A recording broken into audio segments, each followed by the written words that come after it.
All right, let's talk about a corporation selling or issuing stock. It is really easy except for this antiquated notion of par value. That's the only thing that makes this concept difficult.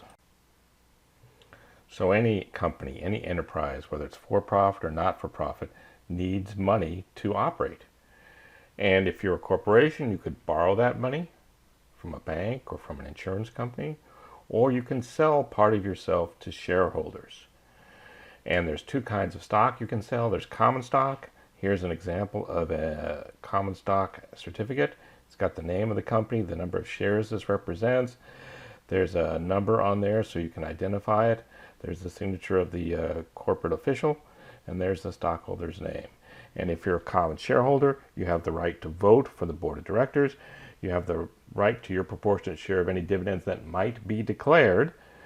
If the corporation liquidates, in other words, it closes its doors, the lenders and creditors get paid first, then the preferred stockholders, and then you. And so that is what a common share looks like. And or you might sell preferred stock. And we talk about preferred stock in accounting class and finance class all the time, but less than 10% of the companies out there issue them. Preferred stock looks more like a piece of debt. Notice how there's nothing on this common stock certificate that talks about any promised dividends. You'll get dividends if the company decides to pay them. Over here on the preferred stock, it's called 10% convertible preferred, which means they'll do their best to pay you a 10% return every year on your investment. They'll look at the par value of the stock, multiply that times 10%, and that's what they're going to do their best to pay you. This one happens to be convertible, which means that they can change that preferred stock into common stock at any time. Preferred stock stands in line ahead of the common shareholders when we liquidate. So first the lenders and creditors get paid, and then the preferred shareholders get anything, and if there's anything left after that, when the company closes its doors, that'll go to the common shareholders. First, let's do a simple one. Let's pretend like $10 is the par value of this stock. So we sell 10 million shares for $10 a share. 10 million times $10 is $100 million. We get cash of $100 million because we sold these stocks for $100 million, and we credit common stock for $100 million. Common stock is an equity account. Equity accounts increase with credits. But what do we mean by par value? Par value is an antiquated concept that no longer serves any valuable function. But think about, let's say it's 1890, and a company sells me one share of stock for $10, then goes to the next town and sells that same share of stock to somebody else for $9.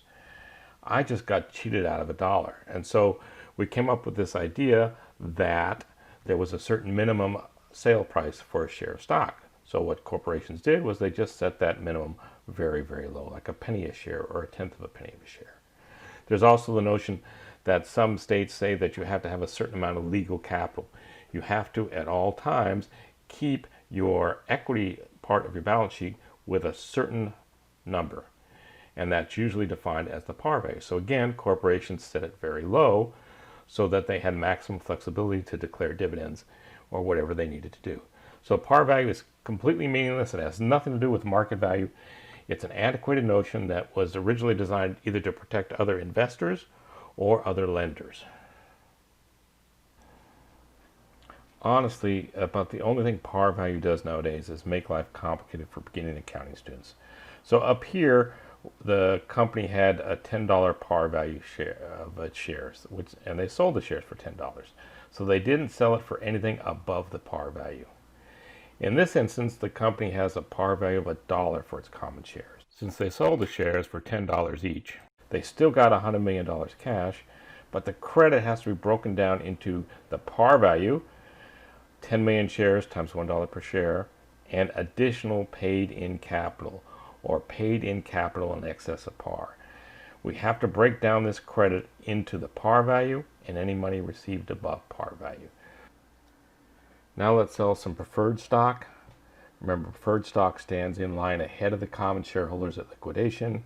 Preferred stockholders may or may not have a right to vote, but they do have an interest rate stated on their certificate.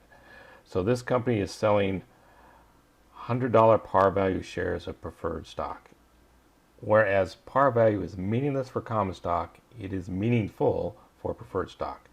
So if I buy one share of this preferred stock, the company is saying we'll do our best to pay you $3 every year in dividends.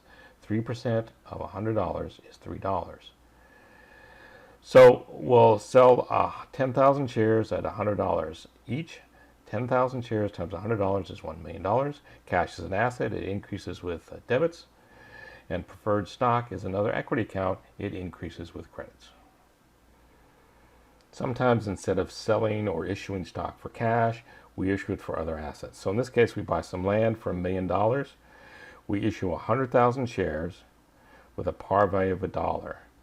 Well, how do we determine what the debit is and what the additional paid-in capital is since we didn't sell it for cash? Well, it depends. Which one is more reliable? Is the price of our stock, if it's actively traded on the New York Stock Exchange, we know exactly what that stock is worth. And so if we gave them $1 million worth of stock, we debit that land for $1 million.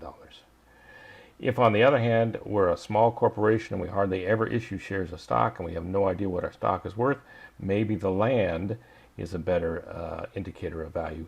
And so we'll get a good appraisal on that land, and that'll be the debit, and that'll determine how much additional paid-in capital we book.